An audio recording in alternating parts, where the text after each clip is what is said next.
Gostaria de dar início à sessão Faces do Coinvestimento, parceria entre investidores sociais.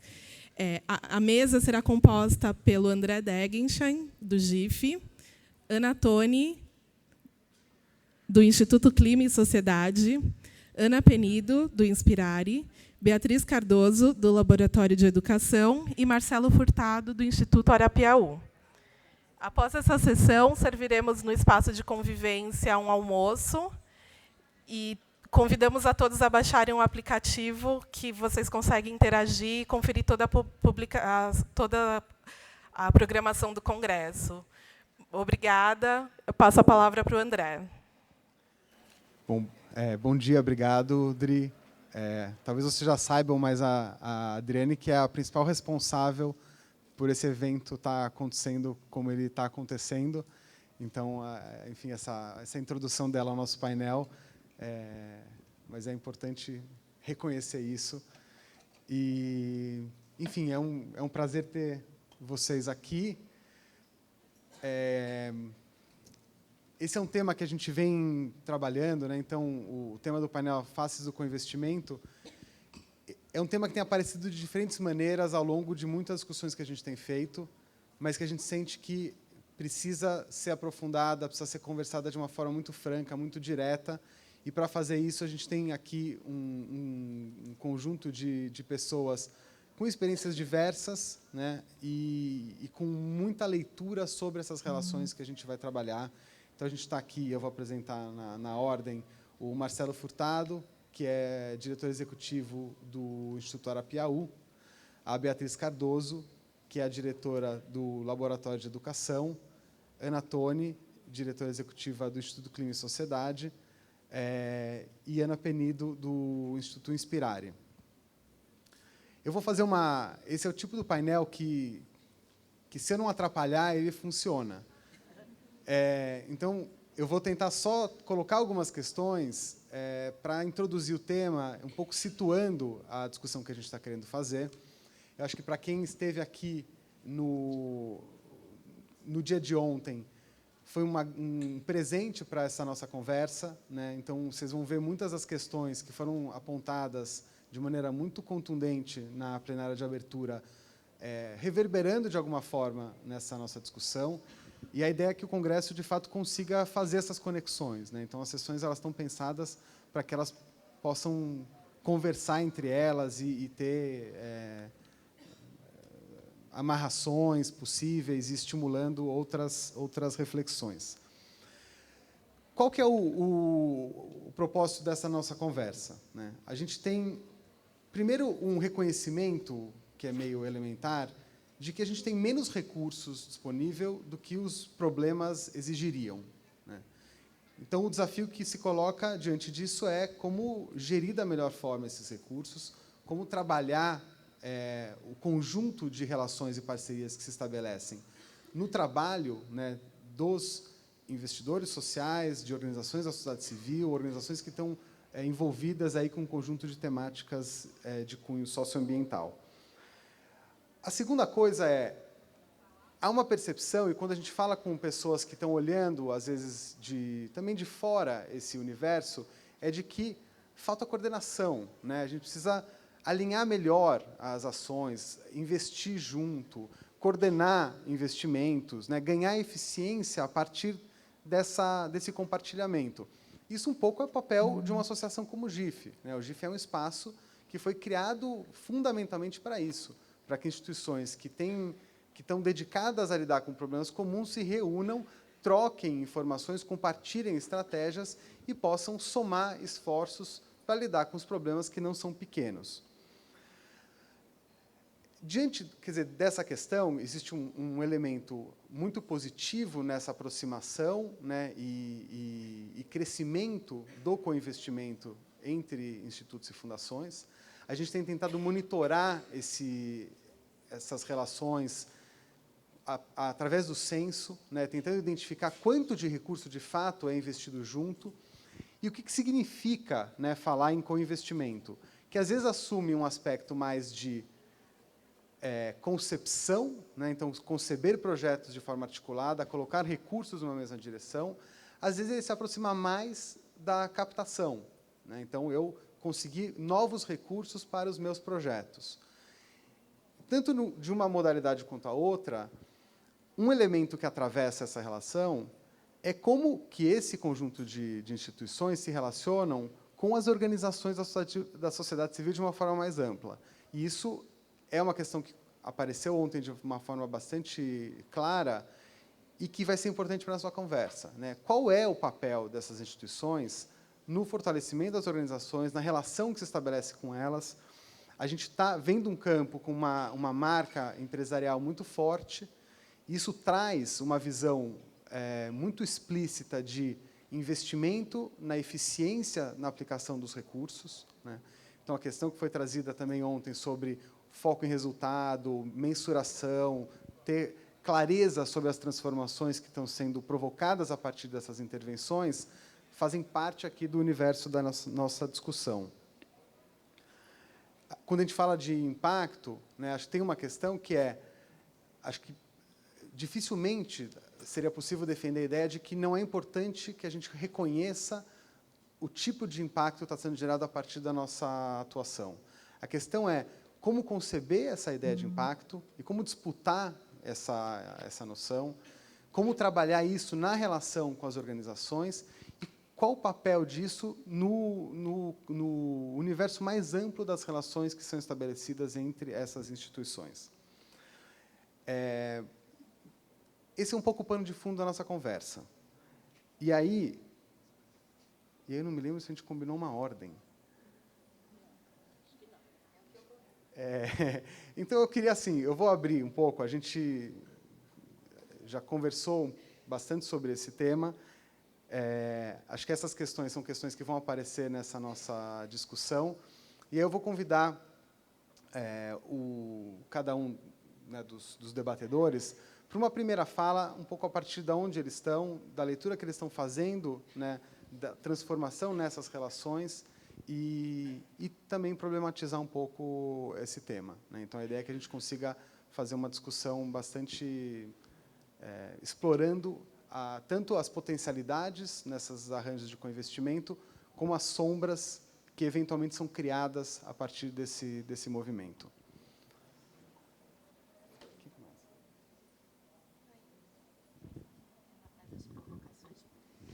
Bom dia, André, obrigado pelo convite. A gente, né, já até se conversou assim um pouco, eu vou tentar também provocar um pouco. É muito difícil alguém nessa sala falar que é contra co-investimento, ou contra parceria. Acho que, né, todo mundo sabe todos os benefícios, as vantagens, tanto em teoria como na prática, do co-investimento. Acho que é uma coisa que não todo mundo é a favor. Acho que, principalmente no Brasil, a gente faz muito disso, né? A gente sempre faz parceria. Agora, acho que tem uma diferença, eu vou tentar provocar um pouco na divisão aqui dos trabalhos. Qual é a diferença de co-investimento com parceria? Uma coisa para a gente ter. Co-investimento leva a gente a pensar em recursos que vão ser colocados juntos. Então, qual é dessa diferença? A sociedade civil brasileira, as ONGs, fazem parcerias direto. Assim, é uma das características da nossa sociedade civil é fazer parcerias. E não se chama co-investimento. Sociedade civil chama parceria. No investimento social privado, muitas vezes, a gente chama de parceria quando é co-investimento. E, outras vezes, a gente chama de co-investimento quando é parceria. Eu fiquei muito feliz de participar dessa mesa, que a gente está chamando de co-investimento. Então, eu estou pegando esse conceito, que eu vou colocar dinheiro, recursos, juntos. Este é o conceito, e não é simplesmente uma parceria onde há, como parcerias vêm com diversos conhecimentos, com essa parceria. Então, quando a gente pensa em co-investimento, na qual lida com recursos, sabemos que dinheiro é poder, muitas vezes, né? E eu vejo que a gente também não está falando em abstrato, eu estou pensando em co-investimento no Brasil, no investimento social privado, principalmente entre os membros do GIF, né? Nós estamos aqui no Congresso do GIF. E aí eu vejo que, assim, apesar de todos os intuitivamente saber que tem parcerias maravilhosas, por exemplo, o Fundo Brasil de Direitos Humanos, o Fundo Elas, o Brasil Foundation, são fundos independentes, que são nada mais, nada menos, o Fundo Baobá, nada mais, nada menos, que são fundos independentes de alguma causa, e muito específica, aonde financiadores se unem para cofinanciar aquele tema, aquela iniciativa. Super bem-vindo. É um fundo onde os financiadores colocam recursos juntos para esses fundos independentes. Eu acho esse tipo de iniciativa, acho que o co-investimento no Brasil também é muito criativo e eu acho absolutamente bem-vindo. Aonde eu vejo que tem um certo problema é co-investimento que tem muito entre as fundações privadas com recursos, que a gente sabe que as fundações, institutos e empresas brasileiras, elas financiam pouco a sociedade civil. Ontem a gente ouviu muito, no primeiro painel, da necessidade de termos uma sociedade civil forte para lidar com os problemas. A pergunta é, de quem é esta obrigação, né, de empoderar, fortalecer e financiar a sociedade civil? E aí eu acho que, quando chega no co-investimento entre pares, a gente não está fortalecendo a sociedade civil, a gente está fortalecendo ótimas ideias, muitas vezes excelentes projetos, mas projetos entre pares. Então, quando uma fundação cofinancia o projeto de uma outra fundação, por melhor que seja aquela ideia, o recurso vai de uma fundação que tem recursos para uma outra que também tem recursos, provavelmente para um bom trabalho. Mas isso, para mim, não fortalece necessariamente a sociedade civil, que eu vejo como uma obrigação, e eu vou colocar essa palavra porque eu acho que é forte, uma obrigação, sim, do investimento social privado. A gente não pode imaginar que vai depender do investimento social privado dos países de fora, né? Dos Estados Unidos, como a gente ouviu ontem, Fundação Ford, Kellogg, é o investimento social privado nacional. Então, se não há uma obrigação da gente, uma parte dos recursos do investimento social privado ir para a sociedade civil, se isso não existe aqui no Brasil, quando há o co-investimento, aí é pior, porque daí o que você está fazendo? Você tem relações de poder e você está fortalecendo um grupo só de organizações. E fica, logicamente, mais fácil, porque quando uma fundação privada grande, forte e muito rica faz co-investimento com uma outra fundação forte, muito rica, são entre pares, que eles se encontram, as mesmas redes, os mesmos projetos. Então, acho que tem um problema no Brasil, que é, pelo mérito, pelo projeto, que é muito legal, a gente acaba cofinanciando a gente mesmo, entre o investimento social privado, e acaba delegando a não sei quem o fortalecimento da sociedade civil, porque todo mundo fala que a sociedade civil forte é importante, mas não trazemos a nós, investimento social privado, a obrigação e responsabilidade de também fazer esse investimento nessa sociedade civil. Então, o co-investimento é bem-vindo, é muito legal, é maravilhoso, e eu acho que começa a ficar, no Brasil, neste momento, eu acho que ele começa a ficar perverso, onde a gente se cofinancia e está negligenciando as responsabilidades de financiar aí a sociedade civil. Eu tenho outros pontos, mas paro aqui com a minha provocação. Obrigado, Ana. Eu queria convidar a Ana Penido agora para fazer os comentários. E a Ana, primeiro, é uma pessoa que tem uma longa trajetória em organizações da sociedade civil, diversas, e hoje está gerindo um instituto familiar, ou seja, nessa posição de investidor social privado. Então, queria um pouco, Ana, te ouvir sobre essas questões tanto que eu introduzi como as que a Ana está levantando. Eu adoro as provocações da Ana Toni, né? Que realmente fazem a gente pensar, porque muitas vezes no dia a dia a gente vai fazendo coisas achando que é o certo e a gente se esquece de entender os efeitos colaterais do caminho que a gente toma, né? Então, quando a gente fala de concentração, e a gente tem falado muito disso aqui, né? De pensar na questão da desigualdade, e a desigualdade tem a ver com concentração, a gente precisa entender o quanto que a gente está gerando concentração quando, de fato, a gente está dizendo, ou até pensando que estamos gerando igualdade. Então, acho que é um risco muito grande mesmo da gente se autofinanciar ou da gente concentrar os nossos recursos e isso aumentar o nosso poder e reduzir a capacidade e o poder das organizações que não são financiadoras. Mas eu vou, obviamente, trazer outras questões aqui para essa conversa. E uma dessas questões é que eu não acredito mais no meu projeto. Eu acho que essa questão de você financiar o projeto de alguém ou de você ter um projeto próprio que é financiado por alguém ou cofinanciado por alguém, eu acho que essa é uma lógica que, para mim, se esgotou. Eu acho que tem desafios tão profundos hoje, que os desafios mais simples a gente foi resolvendo, mas os complexos eles demandam um nível de inteligência, de recursos, de capacidade de articulação que é absolutamente impossível a gente enfrentá-los sozinhos. E tem que ser realmente articulações muito mais amplas e plurais do que simplesmente de 2 ou 3 ou 4 ou 5 financiadores. É preciso a intersetorialidade. Para mim, essa palavra já virou parte do meu vocabulário. Eu não acredito que a gente consiga, de fato, mudar, transformar, promover mudanças estruturais que exigem mudanças culturais, mudanças de políticas públicas, se formos ou continuarmos na lógica de eu tenho um projeto que eu vou desenvolver aqui, depois eu vou convencer outros a adotarem ou vou convencer outros a financiarem.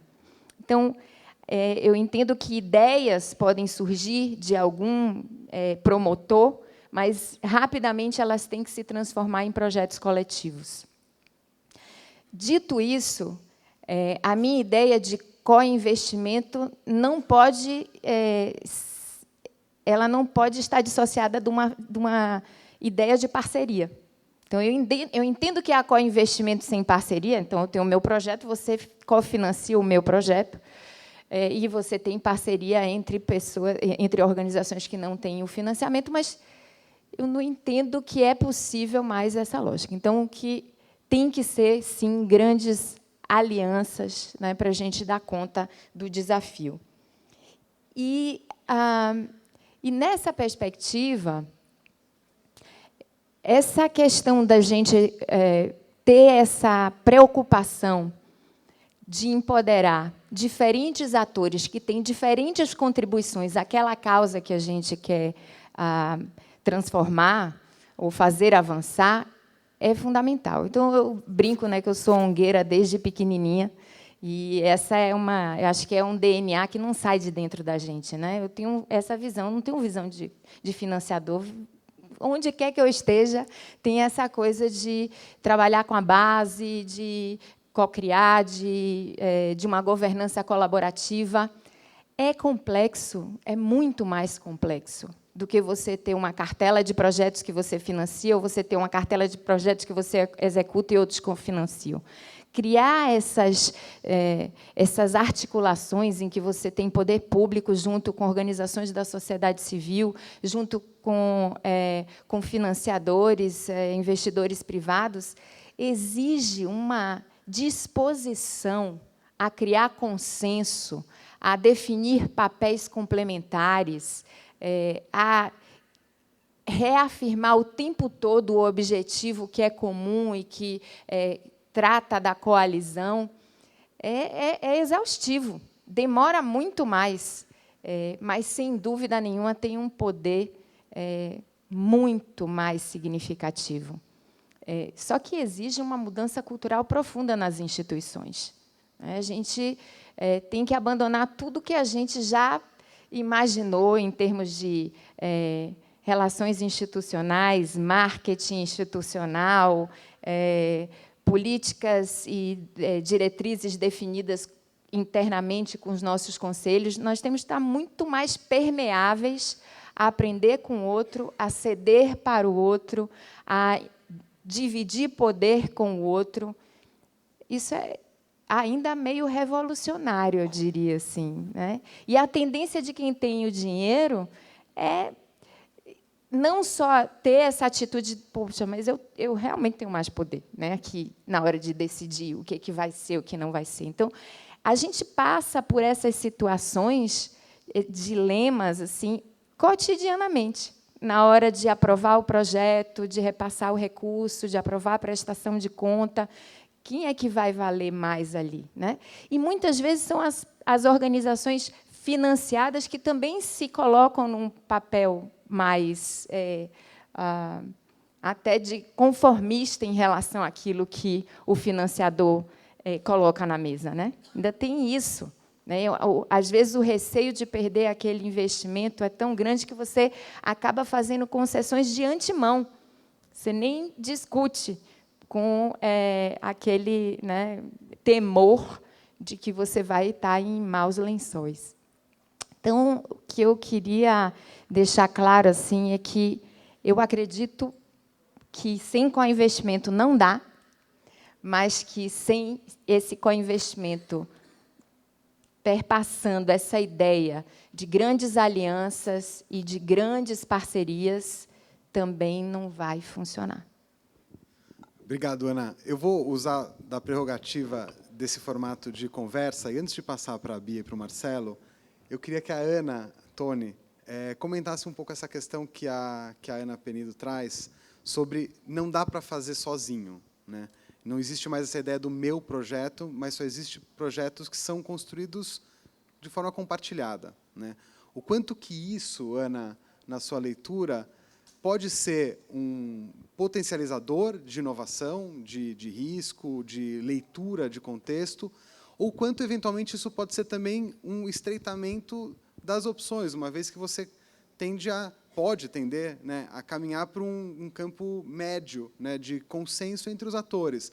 Como que você vê isso, Ana? De novo, assim, não sou de jeito nenhum contra co-investimento, acho fundamental. Eu acho que dá, sim, e acho que a gente nunca deve perder, como financiador, a gente nunca deve perder a possibilidade de não precisar de cofinanciamento. Ontem a gente escutou o Darren, a Fundação Ford financiou a área de ação afirmativa na África do Sul sozinha por 40 anos, quando todo mundo achava que era loucura. Jamais ia conseguir cofinanciamento para aquele tipo de coisa. Não tira o mérito do projeto não ter cofinanciamento. Eu acho que a gente não pode confundir mérito de projeto com cofinanciamento. Cofinanciamento é melhor. Você traz novas ideias, assim, você traz o contraditório, o questionamento. Lógico que é bem-vindo. Agora, a gente, de novo, na nossa realidade, todo mundo aqui, né, um pouco percebe que, como o investimento social privado brasileiro na sua grande essência, não financiador, mas operacional, quando a gente fala em cofinanciamento, a gente está falando financiar o projeto de um outro ente, que é uma fundação, um instituto, que é raro. Não necessariamente, mas na sua grande maioria, né? E acho que essa eu estou radicalizando um pouco por isso, porque quando a gente olha, imagina uma organização que trabalha numa comunidade, quando ela quer chamar uma articulação para trazer um projeto que daí traga diversos financiadores, diversos parceiros, a habilidade, o poder dessa organização local de articular, de trazer o cofinanciamento, é muito diferente de uma Fundação Lehman. O poder quando a Fundação Lehman, vamos fazer um cofinanciamento, todo mundo vem para a mesa. Normal, né? quando uma instituição de base fala, vamos fazer o cofinanciamento, poxa, até conseguir ter acesso ao investimento social privado. Então, as relações são tão desiguais, e eu acho que você falou super bem. Acho que a gente tem que ficar muito atento para saber que a gente não está concentrando mais e mais. Acho que é o que eu estou querendo só colocar, que essa atenção tem que ser redobrada. Que eu acho que o co-investimento no Brasil, a gente foi fazendo sem parar para pensar, e por isso que eu gostei muito da mesa, para a gente poder parar para pensar, porque tem perigos, nem sempre é bom. Muitas vezes é bom, mas nem sempre é bom. Depois eu vou querer ouvir a Ana Penido sobre essa questão da concentração, de se isso implica ou favorece uma maior concentração de poder nos investidores, ou se a gente está falando de uma outra coisa. Mas eu vou agora trazer a Bia para a nossa conversa, e tem sido uma interlocutora bastante regular, né, sobre as relações. Ela pode falar um pouco sobre isso, de diversas experiências de relações muito próximas com institutos, a partir de organizações associativas na área da educação. Então, tem muita leitura, né, de como isso vem evoluindo, do tipo de desafio que a gente está lidando. Então, Bia. Bom, em primeiro lugar, quero agradecer imensamente e dizer da responsabilidade de estar ocupando esse lugar aqui, num congresso para institutos e fundações, representando o terceiro setor, como ONG mesmo. Então, de fato, é uma responsabilidade, porque a nossa voz é sempre menor, né? Então, eu estou trazendo comigo, acho que um desafio de um setor que está muito claro hoje em dia. Eu acho que a gente está assistindo, infelizmente, em vez do fortalecimento da sociedade civil, a fragilização da sociedade civil, hoje, nitidamente. Tem vários exemplos de ONGs, estruturas que estão definhando neste momento atual que a gente está passando. Isso tem a ver com toda essa discussão e várias outras questões. Lógico que eu não estou nem me referindo ao ano de crise que nós estamos vivendo, que isso é um impacto muito grande. Mas, para além da crise, a gente está vivendo um momento de fragilização do terceiro setor. Eu tenho milhões de coisas para falar só da conversinha ali, então pode ser que eu queira falar mais do que eu posso, tá? Que eu tenho muitas coisas que eu gostaria de comentar. Mas, só para começar uma provocação, eu diria o seguinte: se a gente tivesse 2 milhões para investir em alguma coisa, esses 2 milhões, se eles são conduzidos por uma instituição, ou se eles são repartidos por 4 instituições, que seja 500 mil para cada uma, claro, instituições que estivessem em consonância com uma causa, né? Na minha opinião, a gente estaria potencializando imensamente o recurso na hora que a gente divide ele.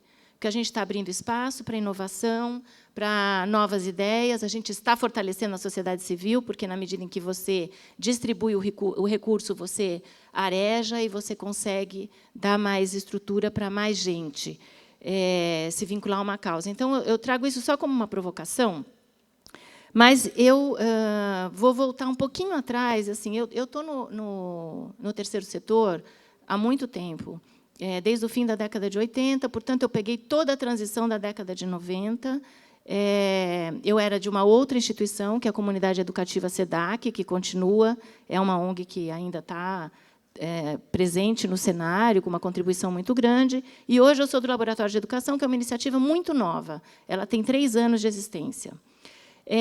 Quando eu olho para trás na história da gente como ONG, a década de 90 foi extremamente fértil e produtiva.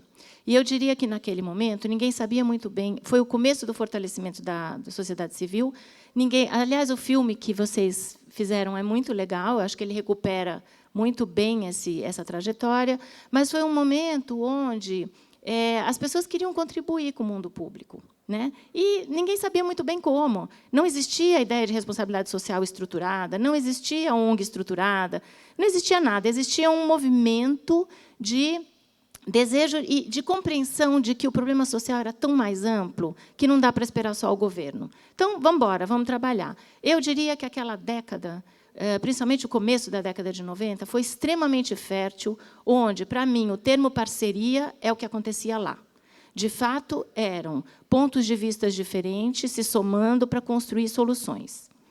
Eu acho que depois, mais para o fim nos anos 2000 e 2005, começou a mudar muito isso, e as ONGs, rapidamente, elas foram, em vez de uma relação de parceria, a gente passou a ser um pouco o que eu chamo de braço operativo. Foi o espaço que sobrou para a gente.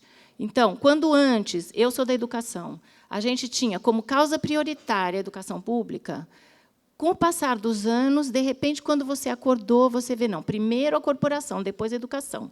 O que der, a gente faz em consonância com a educação pública. Então, acho que isso é uma coisa que tem que estar muito presente. É muito rápido que a gente perde conquistas. E acho que nós estamos aqui nessa discussão. Fiquei super feliz de ver a discussão do Congresso, porque eu acho que tem uma tomada de consciência e é muito rápido perder conquista. Acho que nós estamos aqui numa tentativa de parar e pensar e proteger esse problema. Então, parceria, eu acho que, nos últimos tempos, ela começou a ficar muito associada à ideia de encomenda. E parceria, para mim, não é encomenda, é uma outra coisa, né? Então, não pode ser sinônimo de encomenda. Eu acho que novos atores são sempre bem-vindos, e novos atores e novos recursos são sempre bem-vindos. A questão é quando começa a haver uma superposição.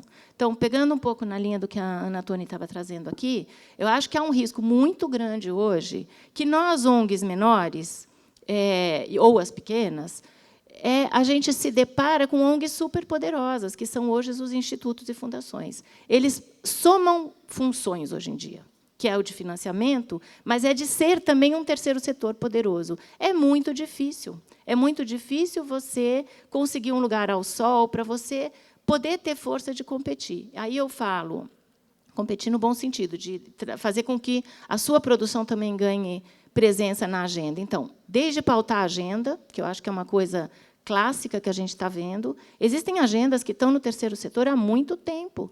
De repente, parece que descobriu a pólvora e agora vira uma grande agenda.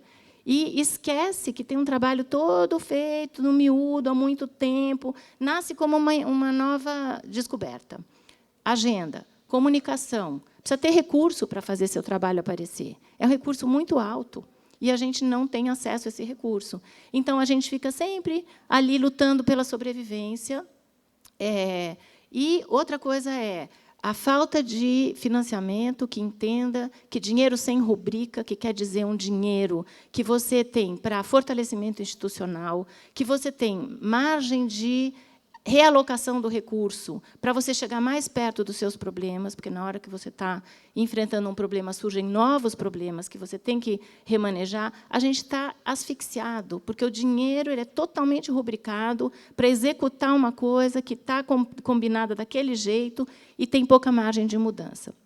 Então, essa é uma outra coisa que é a saúde institucional das instituições, porque não tem terceiro setor forte se não tem essa dimensão. Vou dar um outro exemplo ainda, que é a questão trabalhista, por exemplo. Quem está no terceiro setor e é sério e quer fazer tudo de acordo com as regras, para você estar todo direitinho, morre. Morre, porque financiador não quer pagar imposto referente ao custo que é um trabalhador CLT, não quer. Então, assim, o imposto mensal que a minha instituição paga para 5 pessoas é quase uma cota de financiamento. Ninguém quer dar essa cota de financiamento, que é o trabalho lá na ponta. Não tem trabalho na ponta qualificado se a gente não tem estrutura de manutenção de equipe, de manutenção de know-how, de capacidade de estar de acordo com o que deve ser. Então, essa é uma outra dimensão.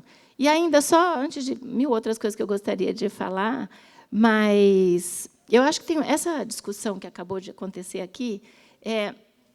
Eu acho que tem uma dimensão do trabalho das ONGs, que também é dar condições de construir conhecimento, aprofundar, e fundo em algumas questões.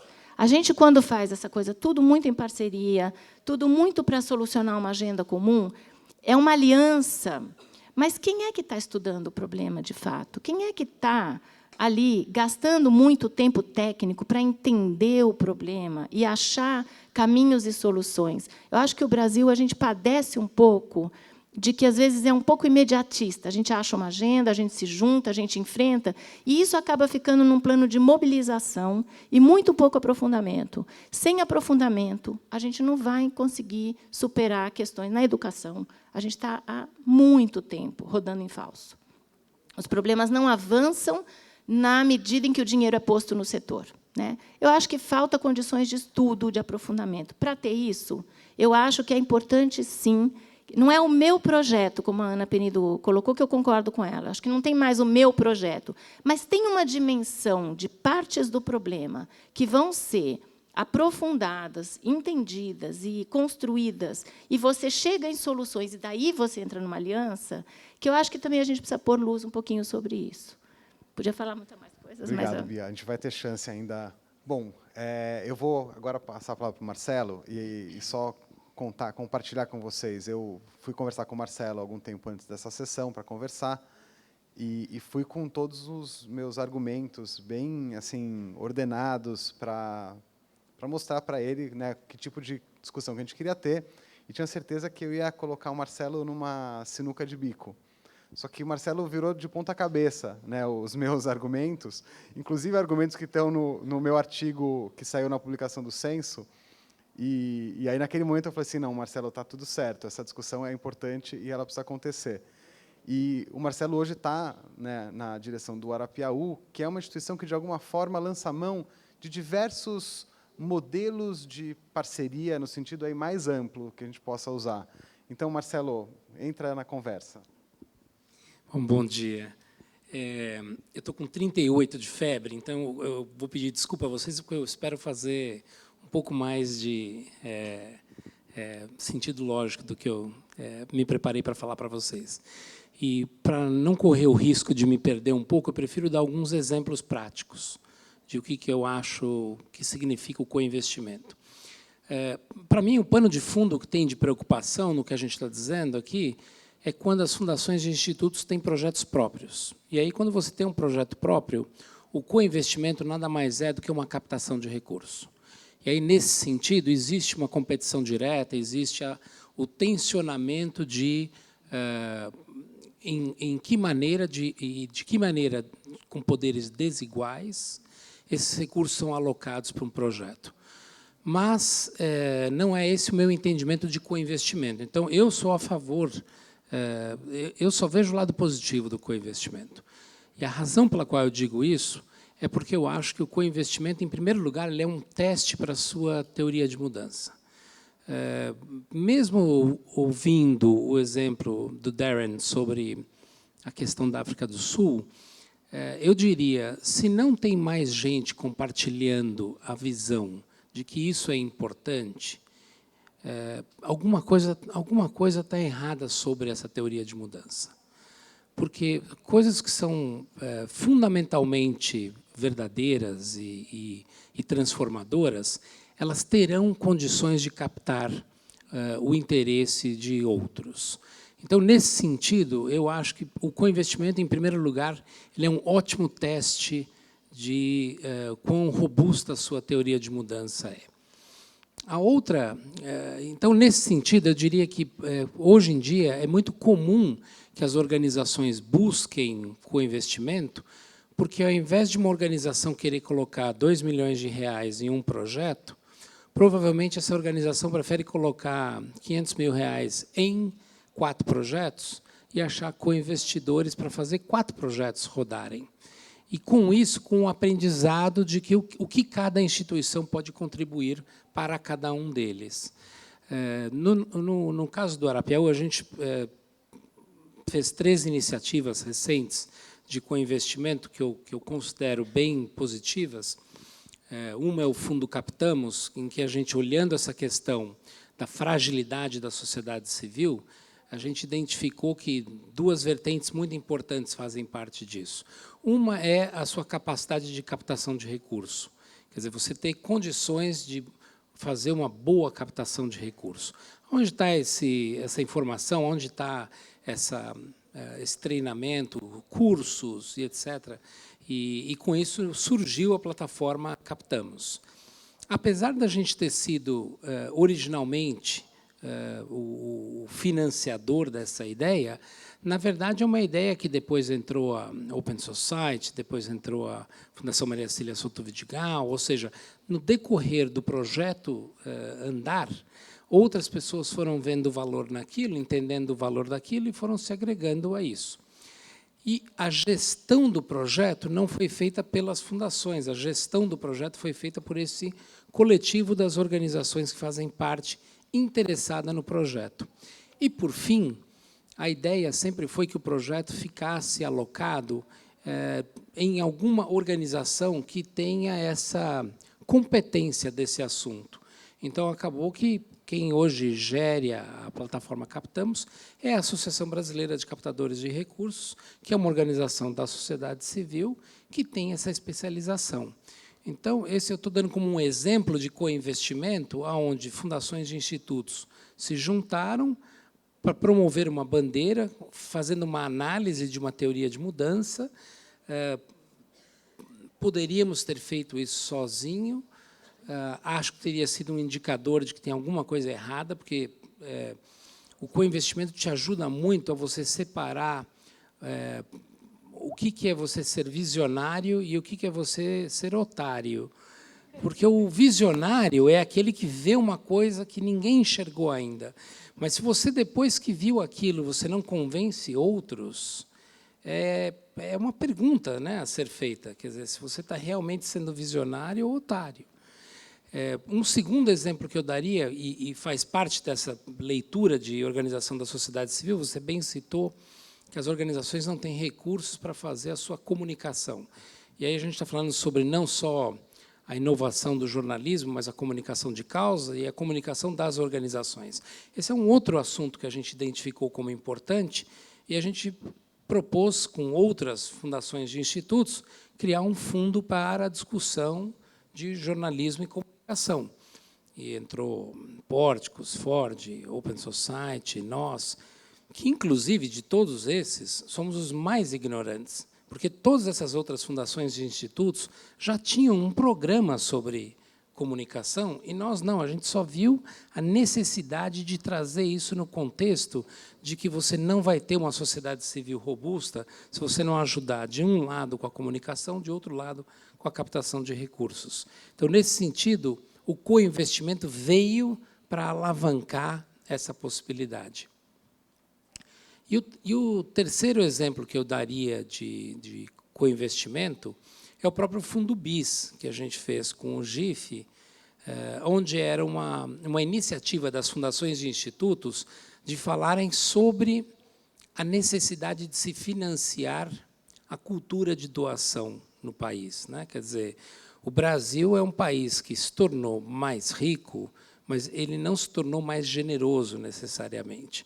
Então, essa cultura de doação, essa cultura de fazer filantropia, e eu não estou falando apenas de fundações de institutos, eu estou falando sobre o brasileiro ter um hábito de colocar a mão na carteira, retirar uma doação mensal. E quando a gente veio com essa ideia, né, o valor indicativo que a gente tem para o Fundo BIS é 1% do seu volume de investimento para as fundações de institutos.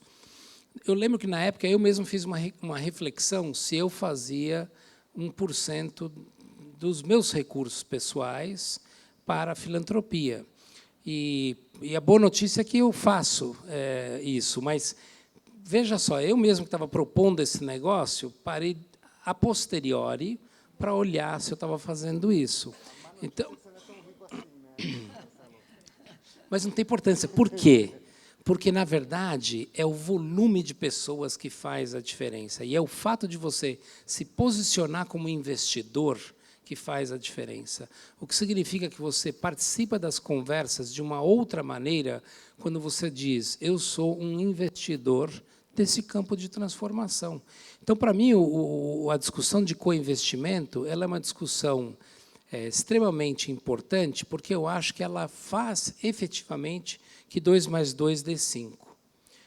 Dito isso, eu acho que o que está de fundo, o que está por trás, e muito no que a Ana traz, é uma outra preocupação, que é uma outra tendência, que é uma tendência das fundações de institutos terem os seus projetos próprios, e aí não mais utilizarem organizações da sociedade civil para executarem seus projetos, mas criar seus projetos próprios.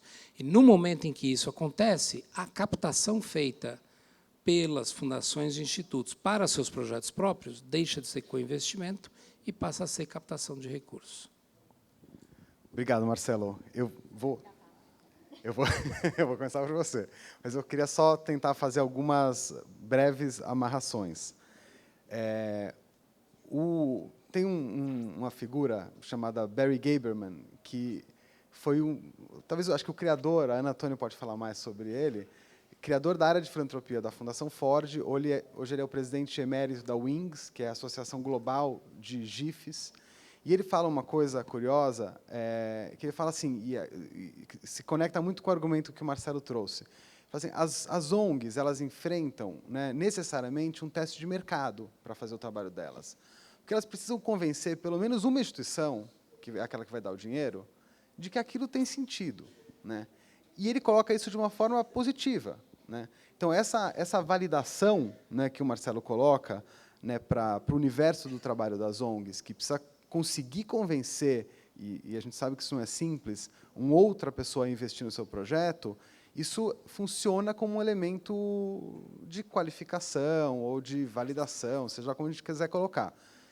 De certa forma, o coinvestimento entre investidores sociais funciona também como essa validação, né, que é o que o Marcelo traz como a oposição do visionário e do otário, de uma forma mais elegante.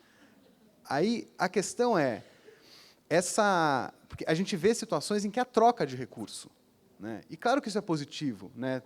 Todo mundo está nessa posição sabe que é bom falar assim, olha, está vendo essa organização que todo mundo reconhece, que todo mundo gosta e valoriza, ela está apoiando o meu projeto, né? Então, quando eu levo isso para o meu conselho, isso é muito relevante, né? O que eu queria um pouco, e eu vou passar para a Ana, e acho que tem várias outras questões que foram aparecendo aqui, o que significa isso num ambiente em que há um predomínio de operação direta de projetos, e não de doação, né? Qual é a implicação disso? Se a gente pegar o dado que o censo do GIF mapeia, cerca de 25% do recurso é transferido a outras organizações na forma de doação, o que significa que a maior parte do recurso é operado diretamente pelos institutos e fundações. O quanto que esse movimento de coinvestimento, que se ele reforça essas teorias de mudança, essa leitura, né, sobre as intervenções, pode significar uma concentração maior de poder e um predomínio ou uma sobreposição de uma visão, ainda que seja uma visão abrangente, sobre outras que existem na sociedade. Então, Ana. Então, tem alguns cuidados que a gente teve no nosso posicionamento institucional que visaram justamente a gente se livrar das armadilhas da não atenção, né? A primeira das coisas é que a gente não recebe recurso de outros investidores. Isso significa que qualquer coinvestimento que a gente faça tem que ter uma outra organização que vai operacionalizar. Então, eu não vou receber para operar nada. Aliás, a gente tem um programa que a gente opera, que é o Porvir, que é a plataforma de inovação educacional. E só tem um motivo pelo qual a gente faz esse programa. Porque, quando a gente tentou fazer, não tinha outro que fizesse, né? Então, era uma agenda nova, que não haviam organizações na sociedade civil brasileira com essa agenda. Então, nós resolvemos iniciar esse processo, e entendendo que é uma agenda muito mais de construção de conhecimento do que de transformação direta na ponta. Então, Bia, quando você fala assim, não, mas as organizações outras que geram conhecimento, eu acredito que a gente, enquanto investidor, também pode gerar conhecimento, né? Então, assim, o Porvir é um programa de geração de conhecimento. E a gente entende que a gente precisa se apropriar muito e profundamente dos conhecimentos sobre as causas em que a gente atua. Do contrário, a gente vai ficar, inclusive, refém de qualquer um, até na hora de poder identificar quem são as organizações da sociedade civil que têm mais credibilidade, legitimidade para fazer aquilo que a gente conosco, né, a parceria conosco. Acho que até muitas vezes os financiadores são bem menos criteriosos do que deveriam na identificação dos seus parceiros técnicos ou dos seus parceiros da sociedade civil, e deixam, inclusive, de apoiar instituições que fazem um trabalho mais profundo, porque não têm o conhecimento para fazer essa avaliação. Então, conhecer muito da nossa causa é fundamental, gerar esse conhecimento, fazer esse conhecimento circular também é muito importante, e importante naquilo que o Marcelo traz, que eu acho que é vital, que é a gente poder inspirar outros, né? O Inspirare nasceu com essa missão de inspirar outros, e inspirar outros em todos os níveis, também inspirar outros financiadores, né? Então, a segunda coisa de não receber recurso é não ser operador. Então, tem esse programa, que é um programa de geração de conhecimento, mas absolutamente todos os outros programas que a gente tem, só tem uma pessoa dentro do Inspirare que cuida desse programa. Não tem ninguém que opera, é apenas um articulador que vai identificar na sociedade civil aquelas instituições com a maior legitimidade, com maior conhecimento e com abertura para construir juntos. Isso a gente tem. A gente constrói junto. A gente sempre senta para planejar junto, para acompanhar junto, para ter ideias juntos. Falar de um projeto concreto, né, que o Marcelo imagine. Com 38, ele tem essa clareza, imagine sem febre, né? Mas, enfim, para dar o exemplo prático, a gente começou com um projeto que a gente achava muito importante, trabalhar com o Ensino Fundamental 2. Está aqui a Roberta, que já trabalha com isso. A primeira coisa que eu fiz foi bater na porta da Roberta, lá do Instituto Desiderata. Vocês já trabalham com Fundamental 2?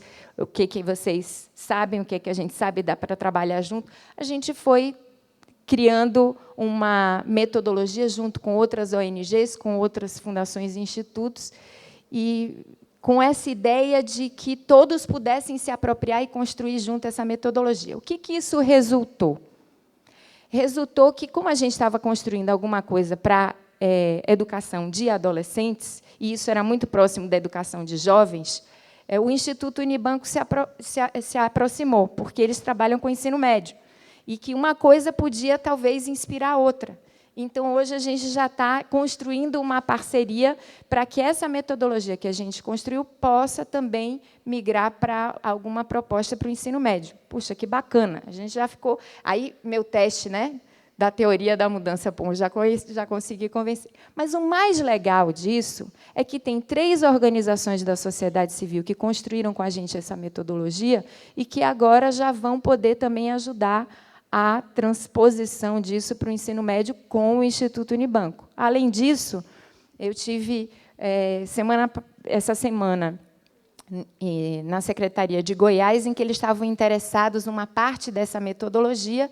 Eu falei, ok, ótimo, eu não tenho recurso para financiar, mas eu tenho uma ONG que domina essa metodologia como ninguém, que pode ser um parceiro de vocês aqui para fazer, se vocês financiarem. Então, tem toda uma preocupação da gente mesmo de empoderar e fazer com que esta parceria agregue valores que essa organização sozinha não teria condição de gerar. Então, é muito mais do que uma transferência de recurso para uma ONG que vai operar alguma coisa, mas é essa organização desenvolver um know-how que vai se transformar em algo desejável, inclusive, e de muito valor para ela. Então, essas preocupações aí que a gente tem e a gente coloca assim dentro das nossas normas de conduta. Mas isso explicitamente, não é uma coisa subliminarmente ou porque eu sou ongueira de vício, né? Mas é porque a gente acredita que é esse o nosso papel enquanto investidores. Obrigado, Ana. Antes de passar a palavra para os demais debatedores, eu queria ouvir 2 ou 3 perguntas ou brevíssimos comentários. Deve ter um microfone circulando. Quem quiser falar, me sinaliza e eu ajudo a orientar. A Leona... pode passar ali atrás, depois a Leona aqui na frente. Mais alguém para eu já... Já vi, Ricardo. Aí se apresentem, por favor, antes de fazer a pergunta. Você é a primeira de novo.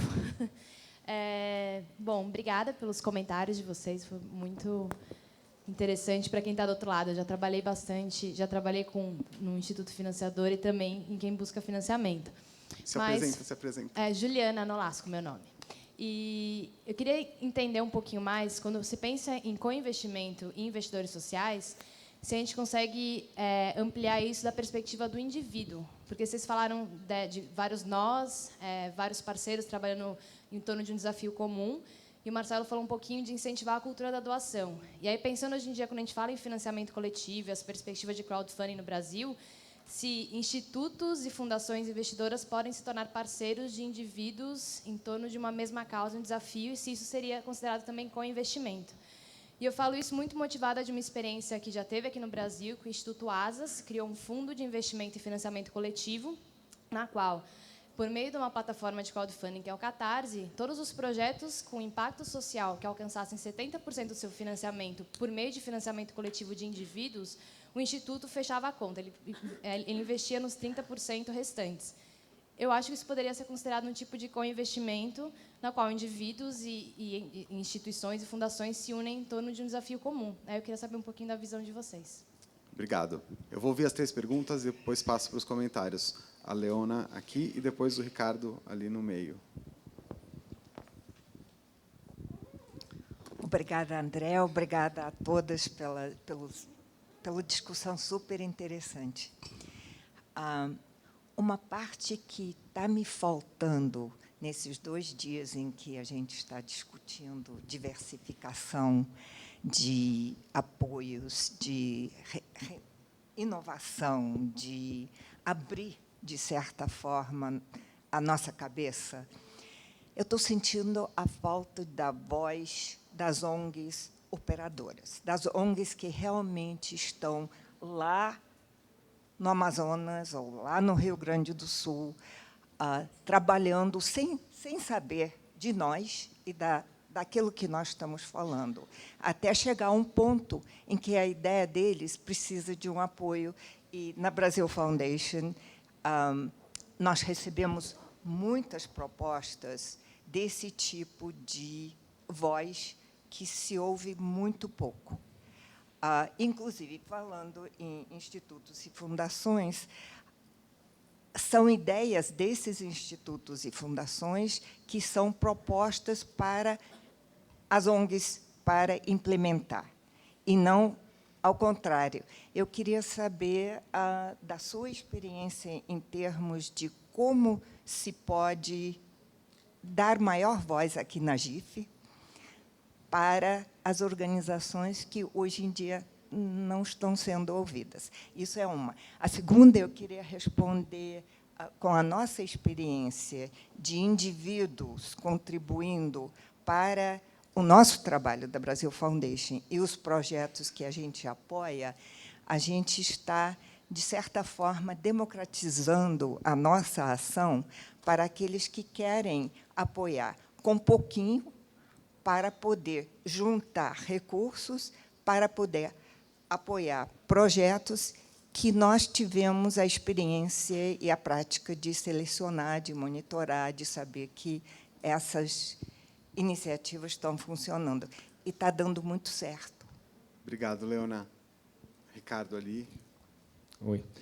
Meu nome é Ricardo Leal, eu sou conselheiro do Arapiaú, estou trabalhando junto com o Marcelo, mais recentemente na organização, mas algumas experiências que eu vivi relacionadas à fundação, por exemplo, de uma escola Waldorf, a partir de um movimento coletivo de pais, uma escola sem fins lucrativos, que se viabilizou a partir de um recurso pessoal, não só de uma pessoa, mas, né, uma parte desse recurso eu mesmo coloquei, e a gente viveu um processo de discussão intenso sobre como que esse recurso entra num grupo sem desvitalizar a iniciativa. E aí a reflexão sobre a diluição do poder, a relação do dinheiro com o poder e do risco da gente, de uma grande ONG, ter uma influência, um potencial de impor uma visão de mundo, dado sua capacidade econômica, é muito importante, né? Eu acho que essa é uma reflexão fundamental num ambiente como esse. Quais são os dispositivos, né, reais de diluição desse poder? Quem quer ter o poder para quê? né? Quem precisa de poder, para quê? Né? E como que a gente faz isso? Como que a gente, eventualmente, discute? Eu faço parte de alguns grupos também de jovens de elite que estão buscando organizar, refletir sobre sua atuação e papel social, e eu vejo muito essa confusão, porque isso faz parte do percurso de desenvolvimento, de transformação pessoal de cada um, né? Mas como que a gente se compromete, de alguma maneira, com a construção de ambientes férteis, para que o diálogo e a interação entre os financiadores e as organizações da sociedade civil se conheçam, se aprofundem no seu relacionamento, para entender a qualidade um do trabalho do outro, o dilema do trabalho de um e de outro, né? Saindo de um lugar de defesa, de uma própria visão, né? E indo mais para um lugar da cocriação, talvez, dessa construção coletiva, onde todo mundo tem que se flexibilizar um pouco, porque senão nada acontece, e para gerar um ambiente de confiança, né? De construção de laços, né, de uma transformação que passa por um nível pessoal. A reflexão do Marcelo é uma reflexão importante, independente de ser posterior ou não. Se os membros das organizações, das empresas, não estiverem vivendo, assim como o pessoal das organizações lá também, que a gente tem discutido isso num grupo que está trabalhando com organizações para a juventude lá no Arapiaú, tentando viver um pouco essa experiência. Um pouco do que a gente fez, só para compartilhar, é assim, colocar esse recurso na roda, para tentar se corresponsabilizar por um campo ou por uma causa. E, de fato, levar o nível da discussão para um lugar onde, assim, não é eu defender o meu, não é ele defender o dele, mas o que é a prioridade do campo? Como que a gente gere juntos, se corresponsabiliza, inclusive pelo recurso, mas tem uma disponibilidade do financiador para poder colocar esse recurso na roda. Então, Obrigado, Ricardo. Bom, tem uma questão que tem a ver com o co-investimento na relação com indivíduos, que foi colocada. Tem a questão, enfim, que o Ricardo traz dessa relação de poder, que, de alguma forma, se conecta com a intervenção da Leona, que questiona essa dificuldade, né, ou ausência, né, de uma interlocução mais direta com as organizações sobre esses temas. E aí eu vou usar de um subterfúgio aqui, vou desviar dessa questão, mas reforçar isso para ver se aqui os debatedores conseguem ajudar a responder. Um pouco o sentido do que os espaços que o GIF faz, essa questão está sempre colocada, né? Como criar espaços mais diversos, como criar interlocução com organizações que pensam diferente, que estão olhando para os objetos, né, que a gente se debruça de outros lugares. É muito difícil, né? Não é trivial construir esse tipo de diálogo de uma forma consistente, significativa, que consiga deslocar a gente do lugar onde a gente está, né? Então, eu queria rebater um pouco essa pergunta para vocês. Por que é tão difícil, se é que vocês compartilham dessa percepção, criar esse tipo de espaço e fazer com que eles, de fato, funcionem? E aí, convidar vocês a comentarem as questões que apareceram, comentarem outras questões que vocês queiram voltar dentro dessa mesa, para uma próxima rodada da conversa. Eu queria pegar um gancho do que foi colocado aí pelo público, e eu acho que tem uma coisa importante para a gente prestar atenção, que assim ficam as ONGs. Não são as ONGs, é um setor diverso. E você tem diferentes tipos e naturezas de ONGs que atendem a diferentes causas e problemas. Não causas, não, tipo de problema, de abordagem. Então, tem o comentário sobre a pessoa física, é uma agenda importantíssima. O Brasil precisa, acho que os exemplos do Marcelo foram extremamente produtivos e bem escolhidos como exemplos de co-investimento. Se todos os co-investimentos fossem para esse lado, eu acho que o mundo estaria melhor, mas eu acho que há uma diversidade no tipo de entendimento do que é co-investimento. Você deu exemplo de macro problemas do setor que estão sendo enfrentados de uma maneira conjunta. Isso é muito saudável. E aí está tendo lugar para esse problema que ali atrás a menina levantou, que é a questão da cultura de doação, e esse exemplo do Instituto Ásia é muito saudável. Mas isso é um tipo de problema da abordagem do trabalho no terceiro setor. A Leona traz para a mesa a questão das ONGs, as ONGs que operacionalizam os problemas localmente. Essa é uma outra dimensão, tem uma outra característica. eu já representei esse tipo de ONG, hoje eu represento uma ONG que é diferente, ela está focada na construção de conhecimento para encontrar soluções para problemas estruturais. Então, eu não tenho beneficiário direto. Isso me mata. Por exemplo, em qualquer edital eu não caibo. Eu não caibo. E é uma luta, porque você está fora de um padrão e trata um ONG como se fosse toda a mesma coisa. Eu não tenho beneficiário direto e não pretendo ter, porque meu desafio ele tem uma outra natureza. E ele é tão importante quanto. Então, e o recurso é pequeno. Então, eu acho que a gente precisa encontrar mecanismos muito mais de adequação, de entender que o apoio institucional é fundamental, sim, para qualquer ONG poder ter perna, que existem diferentes tipos de ONGs e com diferentes propostas e perspectivas. Portanto, edital é uma coisa que merece muita discussão e atenção, inclusive por todos os financiadores. Eu afirmo para vocês, nesses meus 3 anos de experiência, edital é para dar dinheiro para quem já tem. Por quê? Entrar em edital significa alocar uma equipe por um tempo para um risco que você não tem recurso para alocar. Então, os internacionais, então, maior ainda. E você não tem a menor capacidade de realmente fazer aquele trabalho para você correr o risco e você não ganhar, porque a concorrência é enorme. E os formulários matam a gente na entrada, porque eles excluem uma parte grande dos trabalhos. Eles olham para um tipo de atuação social. Então, o que eu queria chamar a atenção era, basicamente, para essa questão. ONG não é tudo igual. E, se a gente começar em conjunto, a desbastar um pouco essa questão, entender que a gente precisa diversificar mais, abrir mais. Por exemplo, outro problema que nós estamos vivendo é que o modelo das startups está invadindo o setor das ONGs, com um vocabulário, uma linguagem, uma visão que não adequa totalmente ao que as ONGs fazem. São diferentes. Eu sempre defendo a Eleanor Ostrom, que ganhou, a primeira mulher que ganhou o Nobel de Economia, em 2009, eu acho que foi. Ela tem uma coisa linda que ela fala. Ela defende a diversidade institucional. Para ela, a bandeira dela é defender a diversidade institucional. É isso que eu estou tentando trazer aqui. Tem que ter diversidade institucional. A relação que está posta, financiador, ONG, afunila, bota a gente, todo mundo, no mesmo bloco. E a gente fica ali exprimido e não consegue, e fica correndo atrás da sobrevivência, que é um outro problema, porque você também sai fora de um monte de coisa que você poderia estar contribuindo com a agenda, você está lá, sobrevivendo, lutando para viver. Então, queria colocar essa dimensão. Bom, muita coisa para comentar. E, lógico, a gente está entre amigos. Ana, Marcelo, a gente está discordando de algumas coisas, mas a gente, com muito carinho, porque a gente tem essa conversa há muito tempo, né? Então, só para...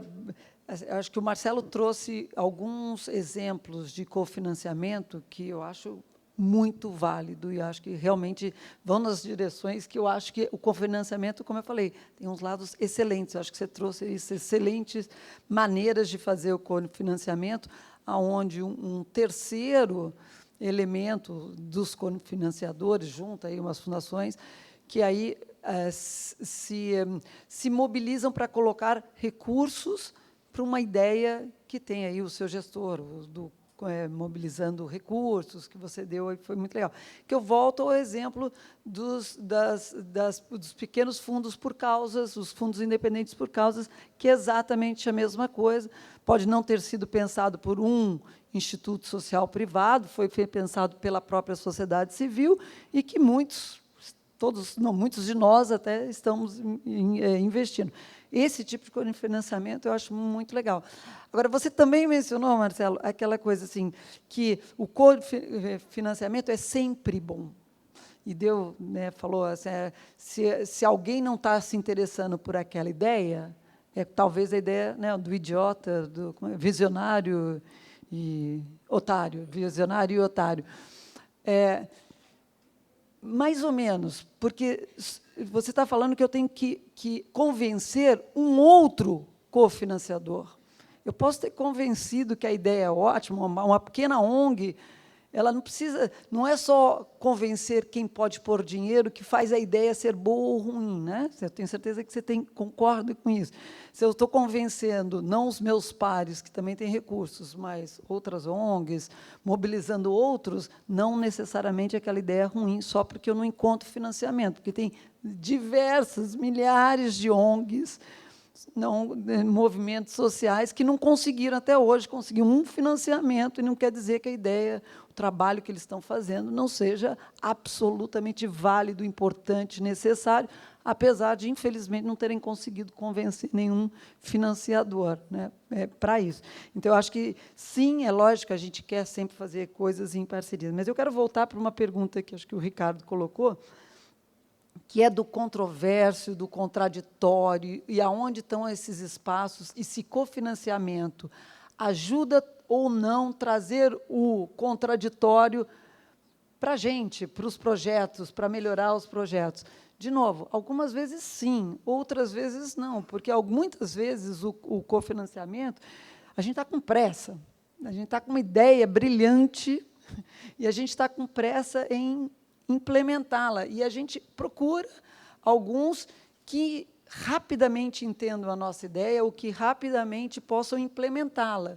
E é mais difícil trazer quem é contra a ideia, quem tem outras visões da ideia, que não estejam afim, porque acham que tem outras ideias mais importantes. Então, de novo, eu acho que financiamento não é nem bom nem ruim, depende muito como é feito, como é tratado, mas eu volto a voltar nessa moeda, que o cofinanciamento, da maneira que foi colocado, eu 100% concordo com o Marcelo, se ele é visto simplesmente como alavancar recursos de pessoas com recursos para outras pessoas, ou institutos e ideias que também vêm, você não está ajudando o contraditório, porque é entre pares, e eu não estou falando que a ideia é ruim, mas você não ajuda o contraditório.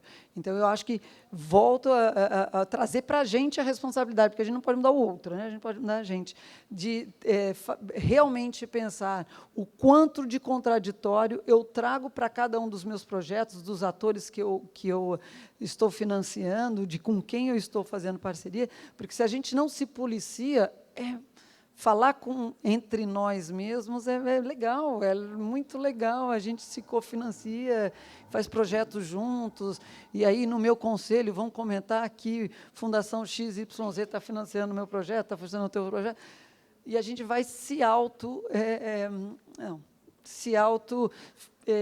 perpetuando, e nem sempre isso deixa menos contraditório, menos diverso e, acho que, menos rico.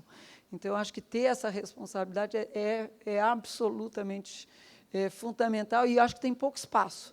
Tem muito pouco espaço para isso, por isso, acho que o GIF é absolutamente importante, poder ter essa discussão de uma maneira aberta, como foi o primeiro painel ontem, a intervenção do Daron e todos os outros encontros que estão tendo, é a gente poder falar sobre isso, porque, normalmente, é um tabu, você não pode falar sobre isso, não pode discordar um do outro, ou porque o outro não vai cofinanciar, ou porque você é uma pequena ONG, e se a pessoa, os financiadores estão na sala, e daí não vão gostar do seu projeto. Então, poder ter esses espaços para poder conversar sobre isso, eu acho fundamental, e acho que o GIF está tendo um papel importante nisso. Eu queria só trazer uma questão, antes de passar rapidinho para o Marcelo. Um elemento que não apareceu, pelo menos explicitamente, né, e que acho que se conecta com essa questão, muitas vezes o argumento para o coinvestimento, ou até para a captação de recursos por parte dos institutos, tem a ver com aumento do escopo do seu trabalho. Então, a escala, né? Então, mesmo um instituto, por mais rico que ele seja, tem limite o recurso que ele tem disponível, né? E interessa que os projetos ganhem escala, ganhem escopo, cresçam, se desenvolvam. Como que o instituto ganha? É positivo, quer dizer, é desejável que ele amplie a capacidade operacional dos seus projetos, dos seus programas, se eles estão mostrando resultado, e, para isso, utilizar do coinvestimento, e aí coinvestimento como captação, para colocar no próprio projeto, para que ele tenha mais impacto, né? Isso é um problema? Isso é desejável? Marcelo, desculpa, não quero você responder essa pergunta, mas não, eu entendi. Se você achar... Na verdade, eu queria começar dando mais um exemplo positivo de coinvestimento, Porque, no fundo, eu gostaria de ver fundações e institutos que praticam filantropia no Brasil fazendo mais coisas juntos. Eu acho que é um problema muito maior que a gente tem no Brasil, é de cada um cuida do seu, e a gente faz muito pouco junto. Então, tem risco, tem desafio, tem problemas, mas eu acho muito pior o fato de a gente não estar fazendo junto do que a gente está preocupado em fazer mal juntos. Então, eu vou dar um outro exemplo. Quando a Ana montou o ICS, e a gente conversou, eu falei, puxa, Ana, no Arapiaú a gente estava querendo colocar uma área de clima.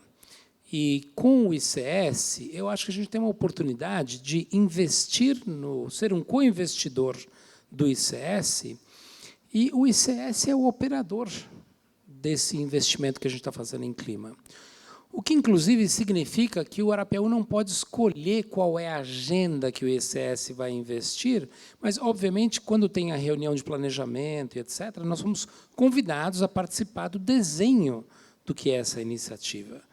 Então, eu acho que esse é um modelo que é muito comum fora do Brasil e muito pouco praticado no Brasil, que é, ao invés de cada... Vou pegar assim, uma área que não é nem do meu ramo de especialização, mas em que, agora que eu estou do lado do financiador, né, da filantropia, eu vejo muito claro isso, é a área de educação.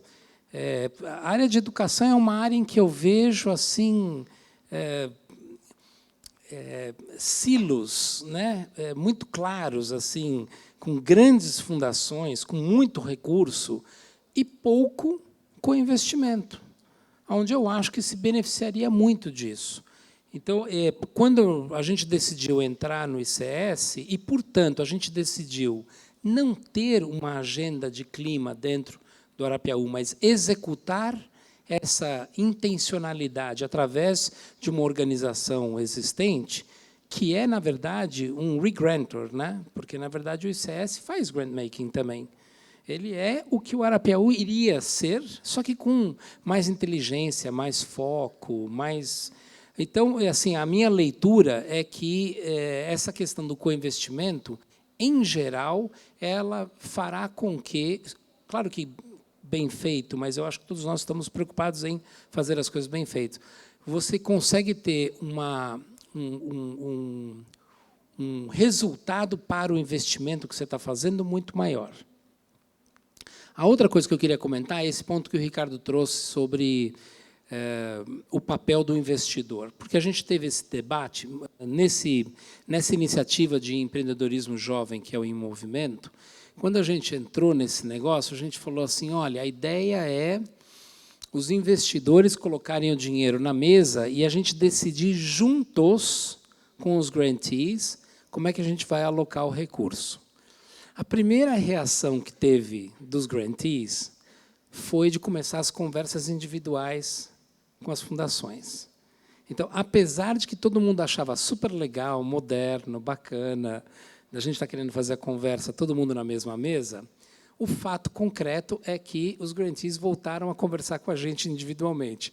E a gente falava assim, olha, sabe aquele negócio que a gente falou de resolver isso juntos na mesa? É para valer. Não, mas espera aí, você quer sentar na mesa e a gente vai discutir entre nós abertamente quanto cada um deveria receber e por que deveria receber e por que o meu projeto é melhor que aquele. Aí a gente falou, essa é a proposta. Num primeiro momento, adivinha como é que terminou essa conta? Dividiu-se em partes iguais pelas fundações, pelas ONGs envolvidas. O que está tudo bem, porque é um primeiro momento, mas a gente criou um precedente de que os projetos devem ser discutidos e que a gente quer que uma ONG comente o projeto de outra ONG em pró do campo. E eu acho que esse ponto que o Ricardo está colocando é importante, porque quando a gente fala sobre desenvolvimento de um campo, seja o papel do financiador ou seja o papel das ONGs, é apenas um elemento entre vários elementos necessários para o fortalecimento de um campo. Então, a experiência que a gente teve, que eu acho que foi muito interessante, foi romper algumas barreiras em que a gente deixou de... Eu vou usar um termo forte, mas a gente ultrapassou a barreira do politicamente correto para realmente fazer a conversa de verdade. E, ao fazer essa conversa de verdade, a gente terminou elencando 3 projetos que todo mundo concordava que eram importantes. Precisava ter o que a gente chamou de mapa do metrô, que é um mapa de como é que você chega aos... Como é que você identifica quais são os pontos importantes para você conseguir empreender. Que precisava ter uma maneira de engajar jovens que não sabem que são empreendedores ou que é empreendedorismo. Chegou a essa conclusão que era através de um festival mesmo, que tinha que ter música, tinha que ter... E que esse era o jeito de fazer isso. E tinha que ter uma troca entre as organizações que fazem esse pensar para uma compartilhar com a outra isso. Então, os projetos acabaram aparecendo, acabou extraindo disso, dessa leitura coletiva. Mas, num primeiro momento, teve uma situação de incômodo sobre isso. E, dentro desse ponto, a questão que eu queria colocar é que ele tocou rapidamente nessa questão da responsabilidade sobre o investimento, porque uma outra coisa que acaba acontecendo muito em função do financiador é que você se preocupa muito com a gestão do recurso. E, em geral, as organizações que estão recebendo recursos se preocupam muito com o bom uso dos recursos, mas não da gestão do recurso. Então, eu acho que assim, a vantagem que tem de começar a fazer essa conversa um pouco mais nua e crua na mesa é porque eu acho que ela começa a trazer as 2 faces de uma moeda.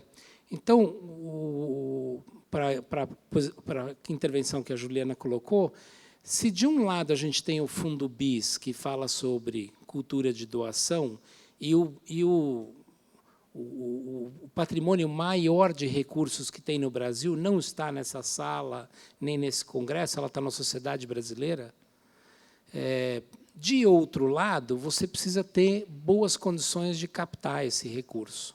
Então, por isso que a gente chama isso de 2 lados da mesma moeda, porque a gente acha que, assim como ter um fundo para estimular a cultura de doação, você tem que ter competência nessa captação de recursos. E é daí que veio a ideia de fazer esses 2 movimentos. Hoje, por exemplo, a gente financia uma agenda, que eu não vou chamar de agenda maldita, porque ela é super importante, mas ela é de alto risco e poucas organizações têm coragem de colocar dinheiro nisso, que é na área de política. Então, não só a gente financia a RAPS, mas a gente está, nesse momento, discutindo o financiamento de um aplicativo para captação de recursos para campanhas eleitorais. Por quê? Mudou a legislação, agora quem vai financiar as campanhas eleitorais é o público, né? Não tem mais o financiamento corporativo, e as pessoas precisam começar a saber que você não consegue fazer uma campanha sem recursos, então a gente vai ter que ver essa participação.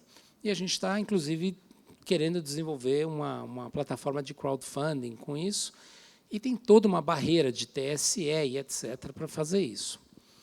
Uma reação que você poderia ter é falar assim, puxa vida, mas por que o Arapiaú está se metendo nisso? Porque na nossa análise do que é o problema, a gente chegou à conclusão que, se você não tiver o financiamento da campanha, bons candidatos que hoje estariam dispostos a entrar na política não vão chegar lá.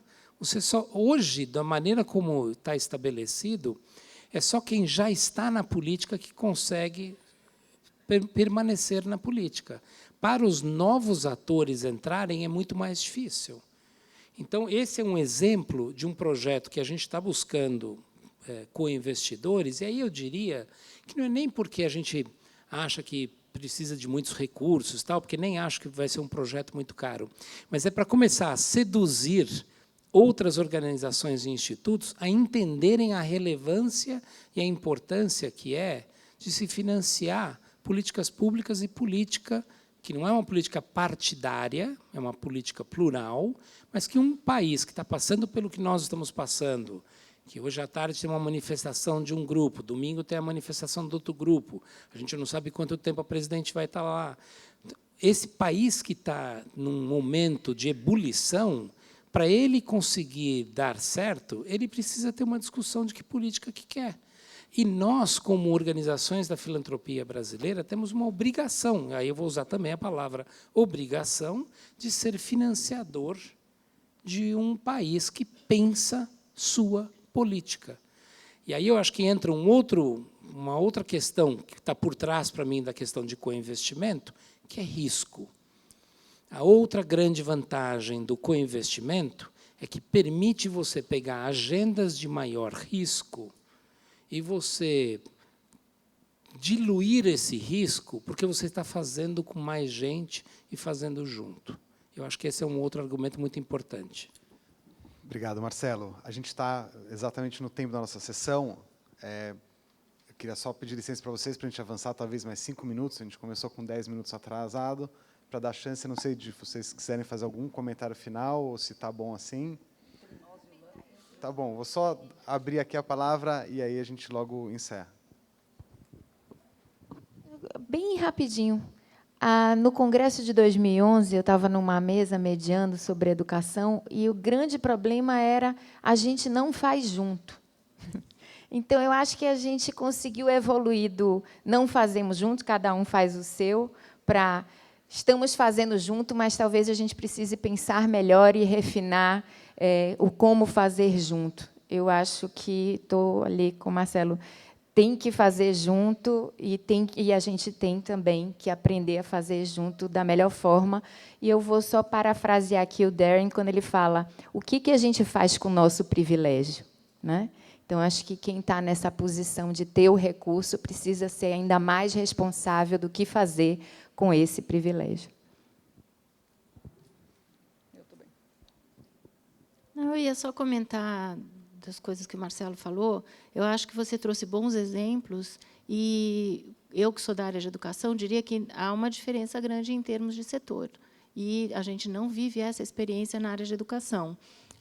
Eu te perguntaria quem são as ONGs que fazem parte desse grupo, porque isso é uma outra grande incógnita para mim.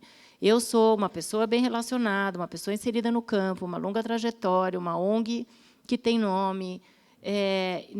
A gente não está nas coisas. Então, assim, quem são esse coisa do grupo fechado? Mesmo, eu imagino outras que não têm essa condição e essa oportunidade que eu tenho. Ainda assim, existem mecanismos que se estabelecem que são muito fechados. Então, só seria a única observação do exemplo que você deu, que eu acho muito saudável, promover esse tipo de coisa. Na área de educação, eu acho que a gente ainda está muito longe disso. O que a gente vive são convocatórias muito focadas, muito direcionadas, pouco dinheiro. Uma nova moda que tem agora é mentoria. Todo mundo tem que passar por N mentorias.